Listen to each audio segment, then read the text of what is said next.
Hello students, welcome back to Lavi chemistry classes. तो general aptitude की strategy और road map को अच्छे से समझाने के बाद आज हम ऑफिशियली स्टार्ट करने जा रहे हैं हमारी कोर केमिस्ट्री की क्लासेस।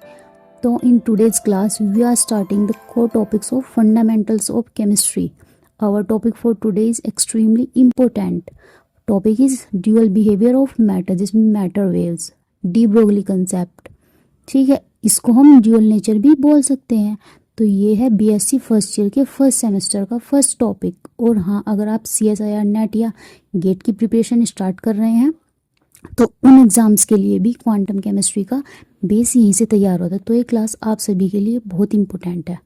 ठीक है, तो आज की क्लास में हम बिल्कुल इजी लैंग्वेज में समझाएंगे कि डी ब्रोगली कंसेप्ट क्या है, मैटर वेव क्या होती है, उसका पूरा डेरिवेशन कैसे निकाला जाता है।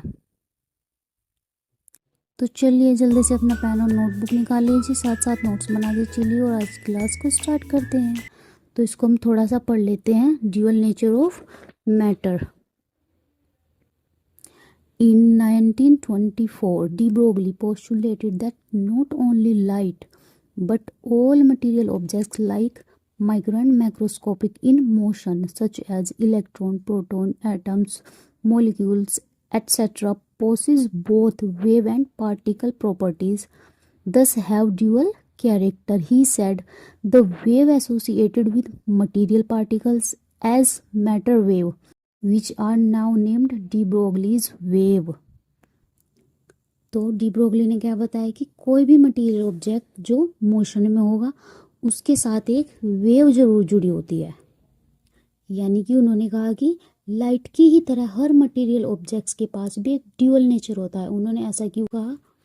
क्योंकि यहाँ पर दो साइंटिस्ट थे, मैक्सवेल और प्लैंक्स। मैक्सवेल ने बताया था कि जो लाइट होती है उसमें वेव नेचर होता है, और जो प्लैंक्स होता है उन्होंने बताया था कि उसमें पार्टिकल नेचर होता है। लेकिन डी ब्रोगली ने क्या बताया कि लाइट में टू टाइप्स के नेचर केवल लाइट में ही नहीं होते बल्कि ऑल मटेरियल ऑब्जेक्ट्स में होते हैं। मटेरियल ऑब्जेक्ट का यहाँ पर मीनिंग क्या है? हर वो चीज़ जिसमें मास होता है, वो जो थोड़ी सी जगह घेरती हो, यानी कि स्पेस ऑक्यूपाई करती हो, यानी जिसे हम इजी लैंग्वेज में मैटर या पदार्थ बोलते हैं। तो डी ब्रोगली ने इसको टू पार्ट्स में डिवाइड किया। First is micro, second is macroscopic. तो फर्स्ट इज माइक्रोस्कोपिक क्या है, चलिए देखते हैं माइक्रोस्कोपिक क्या होते हैं। वो मटेरियल पार्टिकल जो बहुत छोटे होते हैं और खुली आंखों से हम जिनको नहीं देख सकते। एग्जाम्पल इलेक्ट्रॉन, प्रोटॉन, न्यूट्रॉन और एटम्स और मॉलिक्यूल। इनका वेव नेचर कैसा होता है? वेव नेचर स्ट्रॉन्ग और सिग्निफिकेंट होता है, जैसे जिसे लैब में हम मेजर कर सकते हैं। और second is macro material object, जो कि बहुत बड़े होते हैं। वो मटेरियल ऑब्जेक्ट्स हमें साफ साफ दिखाई देते हैं, उनको क्या बोलते हैं? मैक्रो मटेरियल ऑब्जेक्ट, जो हमारे आंखों के सामने, जैसे क्रिकेट बॉल, कार, स्टोन या हम खुद। और इनका वेव नेचर कैसा होता है? नेग्लिजिबल, यानी कि ना के बराबर। इसलिए हमें चलती हुई कार या बॉल जो होती है वो वेव की तरह लहराती हुई नहीं दिखाई देती। लहराने से याद आया, जैसे नागिन, नागिन कैसे चलती है? लहरा के चलती है। अब आप समझिए कि अगर वो लहरा के चलती है तो उसमें भी वेव नेचर होगा, वो भी वेव बिहेवियर शो करती है। तो नागिन क्या है? एक मैक्रो ऑब्जेक्ट है। नागिन एक मैक्रो ऑब्जेक्ट है। नागिन हमें खुली आंखों से साफ साफ दिखाई देती है। और क्या होता है? उसका एक अच्छा खासा मास होता है, वजन होता है, वेट होता है, इसलिए वो एक मैक्रो मटेरियल ऑब्जेक्ट होता है। क्या उसमें वेवलेंथ होती है? तो फिजिक्स कहती है हाँ बिल्कुल होती है। According to de Broglie formula is lambda equals h by m v के अकॉर्डिंग क्या होगा? जब कोई भी चीज़ जिसमें मास हो और वो लहरा के चल रही हो तो क्या होगा? उसके साथ साथ एक वेव और उसकी वेवलेंथ जरूर जुड़ी होती है। फिर वो वेव हमें दिखाई क्यों नहीं देती? यहाँ पर आता है असली ट्विस्ट। तो डी ब्रोगली के जो फॉर्मूला है उसमें जो प्लैंक्स कांस्टेंट है उसकी वैल्यू बहुत ही ज़्यादा छोटी होती है। वैल्यू लगभग 6.626 इंटू 10⁻⁻34। और जो नागिन का मास और उसकी स्पीड मिलकर बहुत ही बड़े हो जाते हैं। और जब आप इतने छोटे स्मॉल एच को नागिन के मास से डिवाइड करेंगे तो जो वेव लेंथ है वो निकल कर आएगी, वो इतनी ज़्यादा छोटी होगी, 0.00000 dash dash dash dot dot dot पता नहीं कितने ज़ीरो, कि उसे दुनिया का कोई इंस्ट्रूमेंट नाप नहीं सकता, मेज़र नहीं कर सकता। ठीक है, तो अब आपको समझ आ गया होगा ये। यानी कि टोटल बात ये है कि नागिन जो ऐसे लहरा कर चलती है, जिगजैग में चलती है, वो उसकी फिजिकल बॉडी की मूवमेंट हो, वो उसकी फिजिकल वाली डी ब्रोगली वाली वेव नहीं है।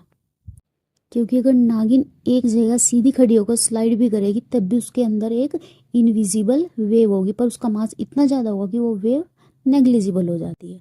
ठीक है, अब देखते हैं D Broglie equation. De Broglie deducted a fundamental relation between the wavelength of moving particle and its momentum by making use of Einstein's mass energy relation and Planck's quantum theory. The particle as a wave satisfies the Planck's relation for a photon. तो बच्चों अब हम D Broglie equation का derivation निकालेंगे। तो de Broglie ने क्या किया, उन्होंने एक फंडामेंटल रिलेशन निकाल कर दिया जो चीज़ों के बीच में वेवलेंथ जो वेव की प्रॉपर्टी है और मोमेंटम जो एक पार्टिकल की प्रॉपर्टी है। तो उन्होंने हमें दो चीज़ें दी, वेवलेंथ और मोमेंटम। अब उन्होंने ये रिलेशन कैसे निकाला, उन्होंने फिजिक्स की दो सबसे बड़ी थ्योरीज को आपस में जोड़ दिया, जिसमें पहली थी Einstein's mass energy relation E equals mc square and second is Planck's quantum theory E equals h mu. तो न्यू क्या है यहाँ पे, न्यू ये ग्रीक लेटर है जिसमें हम न्यू बोलते हैं और ये फ्रीक्वेंसी को रिप्रेजेंट करता है। तो इक्वेशन नंबर फर्स्ट को समझते हैं। According to Planck's quantum theory किसी फोटोन या वेव की एनर्जी होती है E इक्वल्स h न्यू। इसमें हमने लिख दिया इक्वेशन नंबर फर्स्ट। तो यहाँ पर h क्या है, ये है प्लैंक्स कांस्टेंट, और न्यू क्या है, ये है उस वेव की फ्रीक्वेंसी, यानी कि वेव एक सेकंड में कितनी बार वाइब्रेट कर रहा है।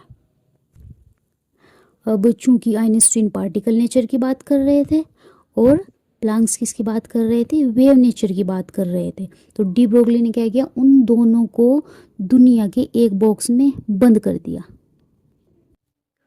तो the frequency for light wave क्या होगी, mu equals to c by lambda. The frequency for particle wave क्या होगी, mu equals to v small v upon lambda. At the same time, Einstein's mass energy relation is applicable to it. देख सकते हैं आप, E equals m c square या E equals m v square. By the equation first and second, h nu equals m v square h into v by lambda equals to m v square. आप देख सकते हैं new के replace पे हमने we by lambda रख दिया। तो इनको सोल्व करते हैं यहाँ पे क्या आ जाएगा, h by lambda equals m v. अब हम एम वी के रिप्लेस पे क्या रख सकते हैं, पी, तो आ जाएगा यहाँ पे h by lambda equals p, cross multiply करेंगे तो h by p equals h by m v, यानी एम वी के रिप्लेस पे हम क्या रख सकते हैं, पी, और पी के प्लेस पे क्या रखेंगे, एम वी, जहाँ क्या है, पी होगा मोमेंटम और लैम्डा होगा वेवलेंथ। अब हम सिग्निफिकेंस की बात करते हैं। आई होप कि डेरिवेशन आपको समझ आ गई होगी। अगर आपको डेरिवेशन समझ नहीं है आप तो नीचे कमेंट कर सकते हैं, मैं आपको वहाँ कमेंट में समझा दूंगी। ठीक है, अब बात करते हैं सिग्निफिकेंस की। तो here lambda corresponds to the wave character of matter and P its particle character, this known as de Broglie's relation. Second is, from this relation it is calculated that the wavelength यानी lambda of a moving particle is inversely proportional to the moment. Third is, from above discussion that de Broglie's relation is applicable to materials particles of all sizes and dimensions, but the wave character is significant only for micro objects like electrons and it is negligible for macro objects, hence cannot be measured properly. यहाँ पे बच्चों क्या होगा कि अगर एक electron चल रहा है तो क्या होगा, उसकी वेव को हम डिटेक्ट कर सकते हैं क्योंकि उसका मास बहुत कम है। लेकिन अगर एक क्रिकेट बॉल को बॉलर पकड़ता है और वो उसको थ्रो करता है तो क्या होगा, उसके साथ भी एक वेव जुड़ी होती है, पर बॉल का मास इतना ज़्यादा होता है कि उसकी वेवलेंथ जो होती है इतनी छोटी हो जाती है जिसको कोई इंस्ट्रूमेंट मेजर नहीं कर सकता, इसलिए क्रिकेट बॉल हमें वेव की तरह चलती हुई दिखाई नहीं देती। Fourth is this infers that de Broglie's relation is more useful for smaller particles। तो बच्चों इसलिए हम कहते हैं कि डी ब्रोगली रिलेशन सिर्फ और सिर्फ माइक्रोस्कोपिक पार्टिकल जैसे इलेक्ट्रॉन के लिए ही सिग्निफिकेंट है। मैक्रोस्कोपिक पार्टिकल जैसे हम या क्रिकेट बॉल के लिए इसकी वैल्यू नेग्लिजिबल हो जाती है। और इसी के साथ हमारा आज का topic dual behaviour of matter या dual nature of matter and de Broglie equation पूरी तरह से कंप्लीट हो चुका है। आई होप कि इसका कंसेप्ट और डेरिवेशन आपको बहुत अच्छे से समझ आ गया होगा और आपने साथ साथ अपने नोट्स भी ज़रूर बना लिए होंगे। अगर आपको इस टॉपिक में कोई भी डाउट है तो आप नीचे कमेंट सेक्शन में मुझे पूछ सकते हैं, मैं आपको वहाँ रिप्लाई ज़रूर करूँगी। नेक्स्ट क्लास में हम पढ़ेंगे इसी के आगे का एक और बहुत important topic, Heisenberg uncertainty principle. अगर आज की वीडियो आपको हेल्पफुल लगी हो तो वीडियो को लाइक कीजिए और अपने सभी फ्रेंड्स के साथ इसको शेयर कीजिए और मेरे चैनल लवी केमिस्ट्री क्लासेस को सब्सक्राइब करना मत भूलना। Catch you in the next class, keep studying and take care.